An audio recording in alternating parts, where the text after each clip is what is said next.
This is Pocket Presents, powered by Sleeper. Welcome to this week's episode. And Tyler, we got a slight shift in the action, and I'm going to be telling everybody right now what's kind of going on. So on Fridays, you can expect this type of episode. We will be kind of setting the stage for the weekend, talking some picks, talking some fantasy, just kind of getting us ready to go for the weekend.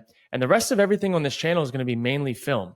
If you want more talking ball, more insight, more some of that, you have your Friday episode, and then we have Twitter, we have Instagram, where we do a little bit more ad hoc, freelance type of stuff. But this channel, as it stands, will be one show on Friday, and the rest will be film, just trying to bring more insight and analysis to the table. But I'm excited to get to this one. We got week 2, and Tyler, week 1 for me was the worst week of my predicting career as an NFL analyst. I was 4 for 12. I never was under 500, not once last year. I was 8-8 one week. And I got a lot to prove this week. So I'm ready to get to this. Well, I can't wait to hear what you have. We talked about it last week. Week 1 is where you feel out these teams. I think some teams surprised us. There were obviously some injuries that might have thrown some of your picks askew, but we'll talk about it all this week. We'll break down the 6 games that excite us the most, and we'll just work through them. You can give us some picks, some analysis along the way. I want to start with the Bucs Lions. Detroit favored 7.5 points, a little rematch from last year's divisional round playoff. How do you feel about these two gritty teams facing off again? They've obviously seen each other recently. Yeah, this game's tricky, man. I kind of like the Bucs spread here. I like the Bucs plus 7.5. The Bucs are rolling. They had such a good game, and it's not like the Commanders didn't move the ball on them. Like the Bucs also are they've got talent. That group's been together for a long time. I don't think the Lions are 7.5 points better than them. Maybe because the Lions get another home game, like maybe, but I don't know, man. I think people are kind of sleeping on the Bucs in this one. I think Baker Mayfield's playing the best football of his life. He looked locked in, dialed in. He looks more agile. His arm's alive. And that Bucs team looks kind of like they've got something to prove. So I don't know.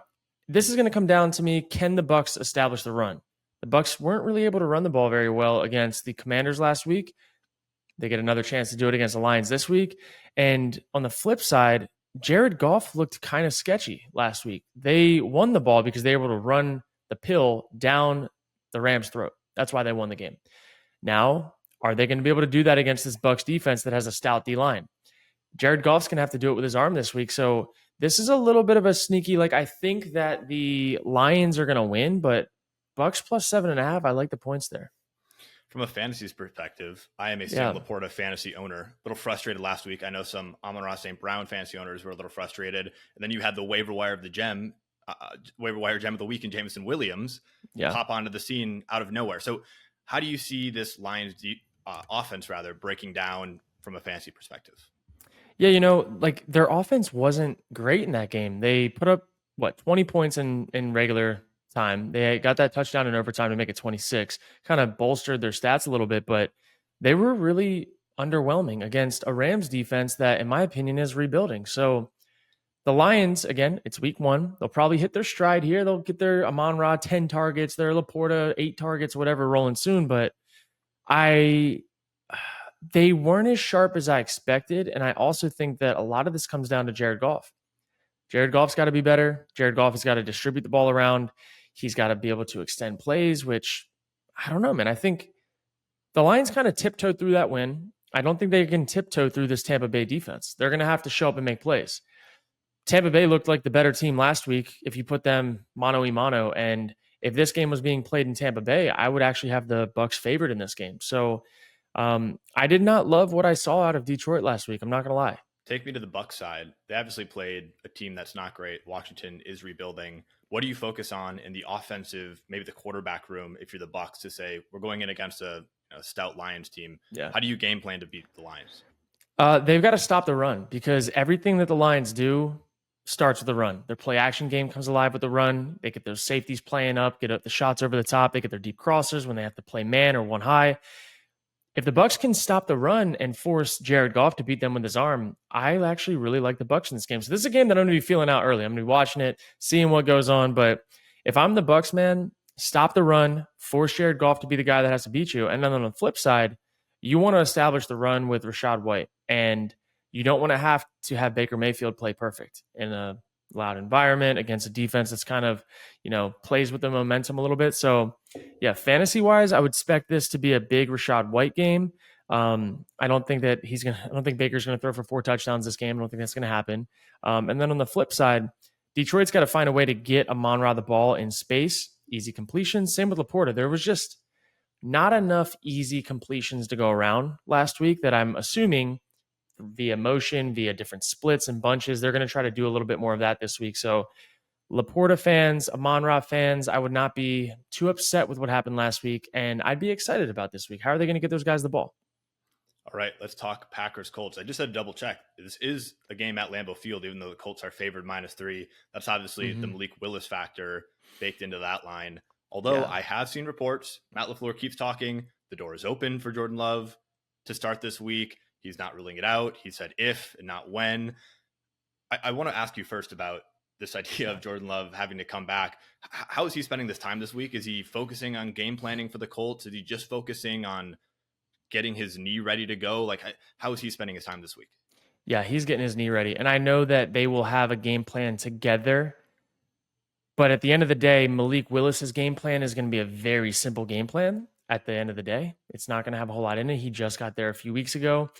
They might have 40, 30% of the offense in this week, if that's the case, because they cannot do everything that Jordan Love can do with Malik Willis, who just got there. This game worries me for the Packers. I'm not going to lie.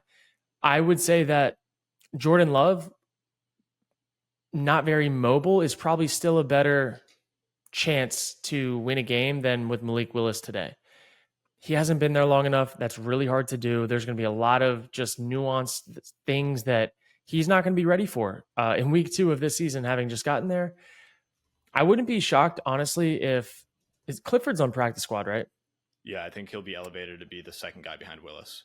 I wouldn't be shocked if they start Clifford or have Clifford ready to roll, to be honest. If Love's not ready, Clifford probably has a better grasp on this offense. He should, and will be more able to go around and sling it than Malik Willis will. And to beat this Colts defense, dude, that Colts defensive front is nasty. They are good. And you're going to have to play a certain style of football to win this game. And look, the Texans last week, they ran the shit out of the ball with Joe Mixon. It's going to need to be a big Josh Jacobs game. However, they had the threat of pass last week. If Malik Willis is playing, they're not going to have the same threat of pass. They're going to be loading the box to stop the run, and they're going to make Malik Willis read it out and beat him with his arm. And I think that the Colts, if Malik Willis plays, this could get out of hand really quick. So, well, I don't disagree with you on the Sean Clifford point. I think LaFleur said that if Love doesn't play, it will be Malik Willis that gets to start. How do you scheme around him? Understanding he just got to Green Bay. He doesn't know the full playbook. He's relatively inexperienced as an NFL QB, period. Yeah. How do you scheme around him to make sure he has success? A lot of RPOs, a lot of zone reads, a lot of play action, crossers, rollouts, boots. They call them Ralphs and Larry's, where you got your wide zone to one side, fake it out, got a slider out and a crosser. I would imagine the drop back pass game is going to have a lot of chips, a lot of edge help, and they'll probably get into some empty and have him run quick game.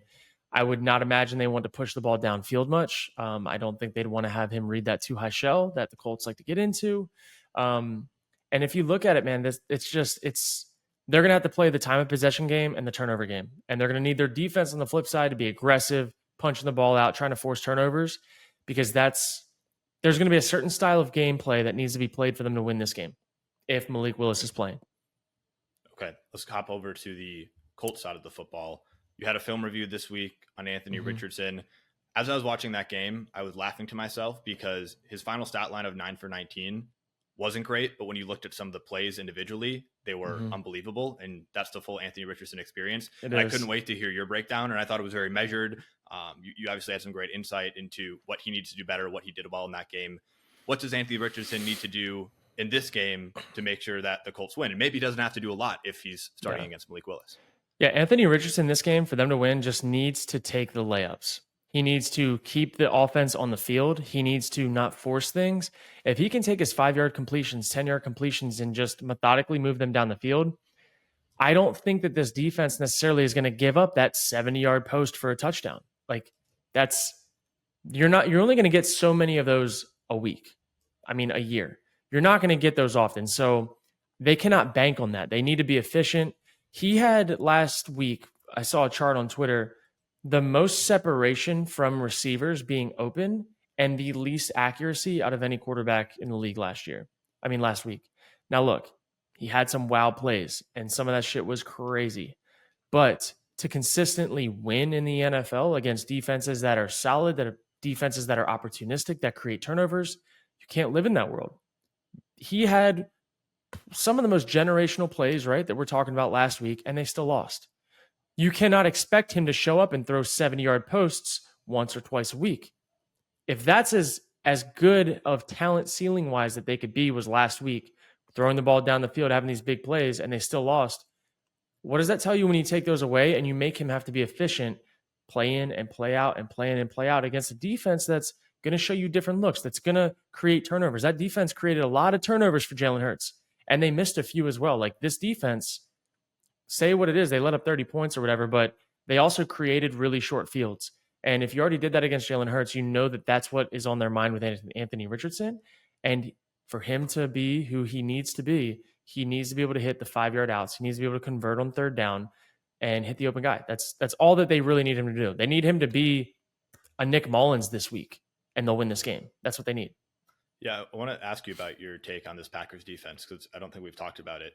They had a bunch of turnovers. Like you said, they probably should have had at least one or two more. But at the same time, they almost give up 40 points. So you sit there and you're happy about the turnovers. It's something we talked about all offseason, where it's just give Jordan Love more opportunities. But it's not sustainable to give up 40 points. So where do you sit on this defense after 1 week? Dude, I love the defense, to be honest. I absolutely love them. I think that recipe will work if the Packers offense can get out of their own way and stop kicking field goals in the red zone.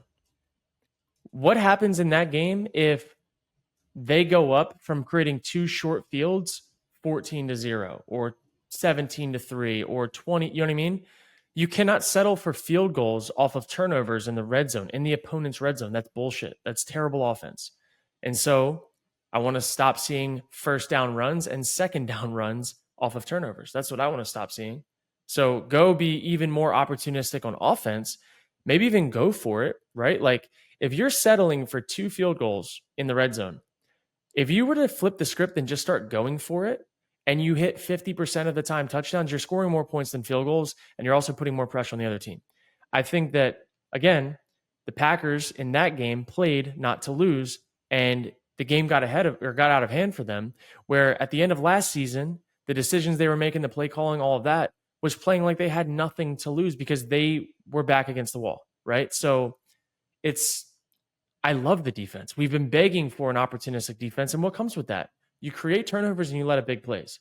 But if you create more turnovers, I'd rather let a big play happen versus a 10 play drive that takes up 8 minutes and scores a touchdown anyways.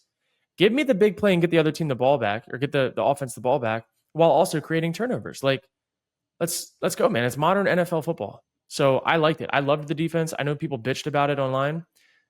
They did everything they needed to win that game. And the offense could not show up. It is what it is. Go watch the tape. All right. I appreciate that. I needed to be talked back into the defense, because you're right. It's exciting when you have these turnovers and you're giving up. You can't have a perfect defense where you turn the offense over every time, and then also give up not a lot of big plays. There is some. You can't have both sides of it, dude. And I think at the end of the day, like, in the NFL, if you win the turnover battle, you win 80% of the games. If you win the turnover battle, you can't play scared on offense when you get a short field. So let's just act like we belong there. And that's sometimes the hard thing about these offensive coordinators or people that are calling plays. You get a short field. It's like, oh, we got this opportunity. You get tight for whatever reason. Where sometimes when you have a 10-play drive, your confidence builds all the way through the end of the drive and you're willing to dial it up. Where like, we got 3 in the bag. Let's just make sure we get our 3 in the bag. Like, screw that, man. Like, that team can score points too, clearly. So I was not a fan of the red zone operation last week from top to bottom. All right, let's jump over the Niners and Vikings. San Francisco favored by 6 points. We have a little Sam Darnold revenge game. Another team, the Vikings, that looked really good last week going against another great playoff team. Yeah, I got the Niners this week. I don't know how you stop that offense. Mason looked like a better downhill runner than Christian McCaffrey has looked. Like, in all honesty, the way they were scheming it up, the types of runs they were calling. Now look, they didn't get the production in the pass game out of Mason. He's not going to be the guy that's running choice routes and Texases and wheels and all that stuff. But as far as pounding the rock, it looked very like Mosterty, like just gonna play after play after play, and then he's gonna pop some. And I think that opened up the pass game for Brock Purdy a little differently. I think the Niners are going to be too much for the Vikings to handle. I think that Niners defense is a problem, and I also think that the Vikings are going to make some plays, but I don't think they're going to have enough to consistently go 4 quarters with that team and win the game. How much more do you have to see out of Sam Darnold to feel vindicated about all of the I've hype? seen You've seen I've enough? seen enough. Dude, Sam showed up. That Giants defense was good last year, man. Like they were top 5 last year. People forget about that. And they didn't really lose a whole lot. Like, yeah, they lost the safety, but like he was dialing it up and he was making plays with pressure in his lap. It wasn't just this was not a Derek Carr game where you're playing against the Panthers. Everyone's open. You have all the time in the world to throw. That's not the game that Sam Darnold had to play. Sam Darnold was dialed in, and I'm expecting him to be dialed in this week, even though they're probably going to lose. All right, maybe we have the game of the week with Bengals and Chiefs. Kansas City, 5.5-point favorites. The Bengals are allergic to not losing in week 1. What do they have to do to get back on track here? I don't think they get back on track this week. I don't. I don't see how the Bengals beat the Chiefs unless they just dial it up and it's a Joe Burrow, Jamar Chase game. It's got to be like one of those, but I don't think the Chiefs defense is going to let it be a Jamar Chase game. I think they know how to isolate guys and put them on their own little place with a double over the top, like take them out of the game plan and focus on everything else. I love the Chiefs here. I think the Chiefs offense is only going to get better. I think Rashee Rice is a dog. I think Worthy's going to pop off. And again, man, that Bengals team, people had them winning the division early on. No shot. I don't see the talent across the board on that Bengals roster. And again, they have some good players, but at the end of the day, Joe Burrow is a human, and he is not a guy that is going to change the game with his feet and overcome a lack of talent on offense. Like, they need T. Higgins to play, that's for sure. Like, they definitely need T. Higgins.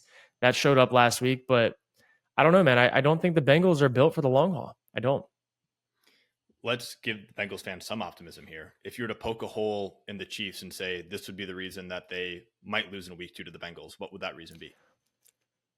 Honestly, if the Chiefs start having calls against them from the refs, that could get them behind the chains. And I'm excited to see how the refs ref this game, because I've never seen such a one-sided operation as I did that Chiefs-Ravens game last week. And I think the Chiefs are really good. I don't think that they're as good as we saw last week because of how one-sided that ref operation was. So I want to see the Chiefs, if you get called for a false start or illegal formation or whatever, how do you overcome 1st and 15?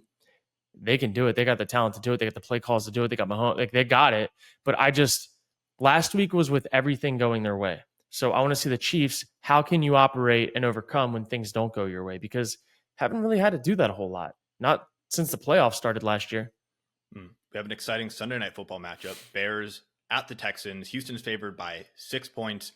Yeah, I think an under-discussed thing. The Bears won last week, but Caleb Williams couldn't even throw for 100 yards. And I'm not trying to, just because Jordan Love's hurt, put on my hater hat where I'm now pointing out the flaws of my least favorite teams. But what does Caleb Williams have to do to put it together this week? Caleb Williams has to stay on pace. He has to stay on track. He cannot create the super negative plays. As much talent as he has as a scrambler, the defenses you're playing against now versus the ones in preseason have slightly better edge rushers that are actually way more athletic than you. You cannot spin out of things twice and lose 20 yards on first down. You've got to learn to throw the ball away. Also, his receivers need to step up. His receivers kind of played like shit that game. And Keenan Allen dropped a wide open touchdown. Perfect. 5-yard out route. Bam. Hands dropped. Like, Keenan's got to play better. Moore's got to play better. I haven't really seen DJ Moore all preseason in a capacity that I'm like, dude, you've got to play better. I've watched a lot of their film from the videos that I was making early on. I watched last week's film. DJ Moore did not look like a number 1 paid receiver. Like, he just got paid. So I'd expect all those guys, like those guys need to make his job easier. However, the Bears defense, clearly a problem, clearly has a lot of talent. And so on the flip side, I want to see what CJ Stroud and that offense can do. Is Mixon still going to go for 100 plus yards rushing? Is it going to be CJ having to be a surgeon? Houston's at home. Houston's the better team, and they're more experienced. I expect them to win this game, but this is going to come down to Caleb's side and who elevates around him to make his job easier. On the Texan side, we have 1 week now where we saw all three receivers on the field: Diggs, Tank Dell, and Nico Collins. How do you look at this wide receiver room? Was there a clear one that emerged to you? Do you think they coexisted well? Nico's the one. Nico gets it open for Diggs underneath, and Tank Dell's got to take the scraps and take his designed shot plays and make the most of them. Tank Dell had a post thrown to him last week that he kind of faded upfield, almost got undercut, almost got intercepted, that if it was Nico Collins running that post, he would have came back to the ball and high pointed it. And those are some things that Tank Dell's got to take the next step in this year of going and getting the ball versus letting the ball fall to him. And how they coexisted, man, I loved that game plan. You saw Stephon Diggs basically walk into the end zone on he walked in the end zone on a 2-point play. He walked in, I think it was 2-point or a 4th down, might have been that touchdown. And he walked in on the clear out that Nico Collins had where he was running a short slant across the middle of the field and just kind of fell into the end zone vertically. Those are going to be what happens with Nico being a dog. Like Stephon Diggs' job just got 1,000 times easier this year. And not to mention, he's not going to be playing outdoors in the freezing freaking cold for the last quarter of the year. I expect Stephon Diggs to be crazy efficient and a spark plug for this offense underneath. All right, let's wrap it up with Falcons versus the Eagles. Philadelphia favored by 6.5.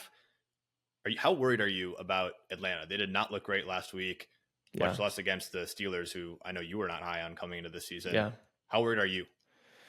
You know, I think Atlanta has a good chance to start 0-2. I think that Atlanta's offense can look way worse because Kirk Cousins is the quarterback if there's a lot of pressure and they're not handling it.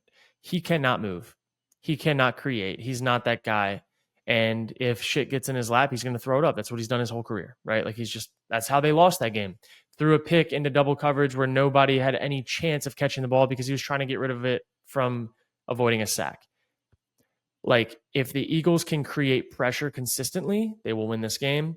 If they drop back and try to just man up and let him read out the defense with no pressure and a clean pocket, that's when Kirk Cousins looks good. And the defense for Atlanta, say what you want, they didn't let up a touchdown. And there were opportunities that the Steelers for sure could have with a ground and like the Steelers can run the damn football. Like they can hit you in the mouth and run vertically. And that was a game for the Falcons that I was pretty impressed by their defense. Again, they didn't get tried much in the pass game because they got 2 dog safeties. So like there's not going to be much action in the middle of the field. I want to know what Jalen Hurts is going to do and how he's going to act with this because Falcons defense played well, all things considered, with the amount of turnovers and short fields. So I don't know. This could be a trap game for Philly. This is going to come down to what is their defensive game plan, and I'm sure we'll see it early because you got to get Kirk Cousins uncomfortable. Yeah, Philadelphia obviously won the game last week against the Packers, which I think quelled the idea that they were spiraling like they did at the end of last season. How confident do you feel if you're Philly? Because Jalen Hurts, he had a lot of turnovers like we talked about. Yep. So is it fully back on for Philly, or are we still a little worried about them? I think Philly's going to win their division. They're the best team in their division. I think they're going to drop some games here and there. They just feel maybe not young age-wise, but they're young in cohesiveness. And so, like, we didn't see anything close to what their best version of themselves was. And they still won the game. They still put up a crazy amount of points. They still made big plays. So I see this team slowly getting better week in and week out. And yeah, you'll drop some here and there. But this Philly team, man, sky's the limit. And Kellen Moore, we talked about him before. Like we said, I loved that signing for them. Finally, you see the Eagles motioning. Like, holy shit, Eagles fans rejoice. You see not just stagnant passing plays, stagnant drop back. They're being creative. You throw a wheel route to Saquon Barkley for a touchdown. You were not seeing that shit last year. So Eagles fans have a lot to be excited about. This is going to be on their defense. I want to know how consistent that can they be, how sticky can they be, and can they create turnovers? All right, I want to jump to some fantasy questions here, but first I do have to ask because I tailed your survivor pick last week in the Bengals. How quickly into that game did you realize that you had made a mistake? You know, honestly, I still thought they were going to win the game all the way until probably fourth quarter. Like, how do you fumble the ball like that? Like, so they're just so carefree with the football, and that's the problem with the Bengals, dude. The Bengals think there's something they're not. They think they're like above playing good football. Like the better coach team, the cleaner team, and the team with way less talent won that game. The Bengals showed up and thought they were going to win their home opener against a shitty New England team, and New England wasn't that shitty. They were just efficient and they didn't have much firepower, but the Bengals found out really quick that they cannot play that style of football and expect to win. Now, look, I see one of our questions from this week need to know about Joe Burrow. Not sure if it's a question or not, but I'm very worried. I think you should be. And we've been saying this for 2 years. Joe Burrow got paid a shit ton of money. Joe Burrow plays well in big games. However, Joe Burrow, as a fantasy quarterback, you drafted him because of his aura, not because of his output. Joe needs things around him to play well. He's not going to be the guy that can just go out and create gold out of shit. Like, if his receivers are dropping passes, if he has guys that are fumbling or like whatever, if he's scrambling and fumbling, he does not have the upside that a Josh Allen has. And I hate that people even put them in the same category. Josh Allen can elevate his team past a bunch of bad bullshit. Joe Burrow cannot do that. If guys around Joe Burrow don't show up, Joe Burrow's not showing up. I don't care. Like we've, for whatever reason, anointed Joe Burrow something that I don't believe he truly is yet. People love it, people whatever, but just because he beat the Chiefs a few times doesn't mean that he is beating Mahomes. It's not, you know what I mean? Like people like to put him in the, whatever. Eli Manning never beat Tom Brady. Eli Manning and the Giants beat the New England Patriots. It's kind of in that similar world to me. Like Joe is not on the same plane as Mahomes, in my opinion. When he's playing really good football, he's really good. He's efficient. He's accurate. He can do things that other people, like some people say they can't, but I don't know where this crowning of Joe Burrow, the next coming, started, but it's been 2 years now, right? Like it's come on. So to answer the question, it's we have been worried. We're not just we've been worried. We've been worried about the public consensus on Joe Burrow for a long time on this show, very publicly for a long time. When he plays good football, the shit looks good, but he's still not Josh Allen. He's still not Mahomes. He's still not Lamar Jackson. Like at the best, he's close to a CJ Stroud, and CJ still got more upside than him. Kill me for it. I don't care. All right, let's take Justin Herbert. Last thing, I like Justin Herbert better than I like Joe Burrow. Okay, I would take Justin Herbert on the same team over and over and over again over Joe Burrow, and I would. Okay, well, you pivoted us well because this next question: should they play Dak or Justin Herbert? We know where Joe Burrow falls in this, but Dak or Justin Herbert? Who do you got? God dang, man. Oh man, I don't like how they play offense with the Chargers, but hey, now they're playing the Panthers. I think if you're ever going to start, like, I don't think that fantasy wise, the Chargers play to a place where like you should be banking on them. However, the Saints defense is a good defense. Like they're a good defense. And I think that the Cowboys aren't just going to run wild. However, it is at home. It is Jerry's world. It is this and that. But give me Justin Herbert this week, man. And if you lose your fantasy matchup, I'm sorry. But you've got to take Justin Herbert against the Panthers versus Dak against the Saints defense. So fade the Panthers all year long. They just lost their best player on defense. So maybe we'll get some more play action ops, get some more time in the pocket. Maybe we'll have a Herbie fully loaded coming out party and the Chargers might start 2-0. They probably will. We had Derek Carr MVP trajectory last week. Yeah. Yeah. So give us the common theme here. Whoever plays the Panthers defense at this point in time, start them. All right, last question here regarding tight ends. They brought in Jake Ferguson, might not play this week. I just looked it up. A bone bruise, he might play, but there was some disappointing tight end play. I think of David Njoku, who a lot of people thought was going to be great, and then they remembered Sean Watson was getting rolled out. So on a lot of people's waivers, you probably have guys including Hayden Hurst, Kate Otten, Juwan Johnson, even Zach Ertz and Noah Fant. Any of these guys particularly excite you, guys that might not regularly be rostered in leagues, but could be good fill-ins for injuries like this? You know, I really I like Hayden Hurst. He's got high upside. I think he's kind of like a big-ish play waiting to happen. I really love Cade Otton. I liked Cade Otton a lot at the end of last year. I think that going into this week, the Lions are going to be putting an extra emphasis on not getting beat by Mike Evans or Chris Godwin or Rashad White. And that leaves one guy available as the next outlet for Baker Mayfield. And Baker Mayfield's going to drop back and sling it. He's going to get his ops, right? Like they're going to be passing the ball. Give me Cade Otton. I think that fantasy-wise, if you go and look at him last week, right? He didn't do a whole lot. He had 2 targets, he had 1 reception, whatever. But that's also because they weren't getting many ops to him last week.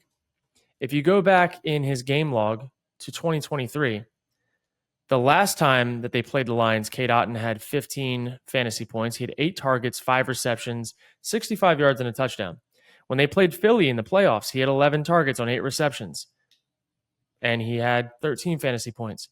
He, in my opinion, in this game is going to be needed. He's going to get his targets, and if he doesn't, I'm sorry. You're already kind of screwed at the tight end position, but I think that he could sneak in against this. Go and look last week as well.